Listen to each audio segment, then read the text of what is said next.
যে সমাজে কোনো কিছু একটা মানে খারাপ কাজ ঘটনা বা ঘটতে থাকলে লোকজন কিন্তু ঝাঁপে পড়তো ওইটা প্রতিহত করার জন্য, যেন ওইটা ঘটনাটা না ঘটে। কিন্তু আজকাল কিন্তু এই জিনিসটা খুব কমে গেছে, সবাই ওই ভিডিও করার জন্য ব্যস্ত থাকে। বাট সে যদি ওই ভিডিও বা ওই মোবাইলটা যদি তার দিকে ছুঁড়েও মারে, ওইটাও কিন্তু একটা বড় ধরনের ইম্প্যাক্ট হয়। কিন্তু আমাদের দেশে কিন্তু এই জিনিসটা কিন্তু কমে যাচ্ছে। এই ভাইরা যারা বড় আছে আপনারা দেখছেন, আগে কোনো একটা ঘটনা ঘটে, এটা কিন্তু একটা কোনো কিছু ঘটনা ঘটলে এবার আমাকে ধর্মেও আছে, কিন্তু এটা একটা ইমানি দায়িত্ব আপনি কিন্তু এটা প্রতিহত করা। কিন্তু আমাদের ক্ষেত্রে দেখবেন যে জনসমক্ষে একটা ঘটনা ঘটে যাচ্ছে, কিন্তু কেউ এটারে প্রতিহত করতে আসছে না।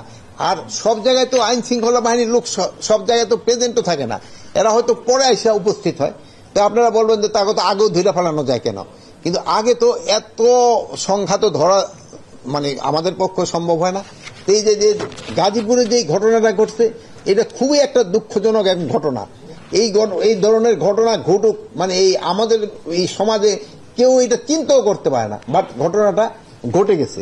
এই ঘটনায় যারা জড়িত তাদের আমরা হয়তো ম্যাক্সিমামে আইনের আওতায় নিয়ে আসছি, বাট যে জীবনটা চলে গেল তার তো আর কম্পেনসেশন দেওয়া যাচ্ছে না, তার তো হচ্ছে না। এই জন্য যদি আমরা সবাই একটু সচেতন হই এবং যদি আমাদের একটুখানি ধৈর্য হয় এবং একটু অসহিষ্ণু না হই, এটা কিন্তু একটু কমে।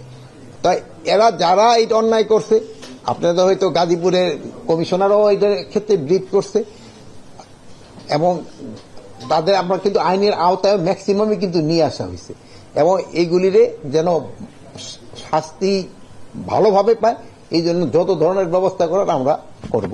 বাট জিনিসটা খুবই দুঃখজনক, মানে যে চলে গেল তার তো আমরা কোনো কম্পেনসেট করতে পারবো না, একটা জীবন কিন্তু চলে গেল।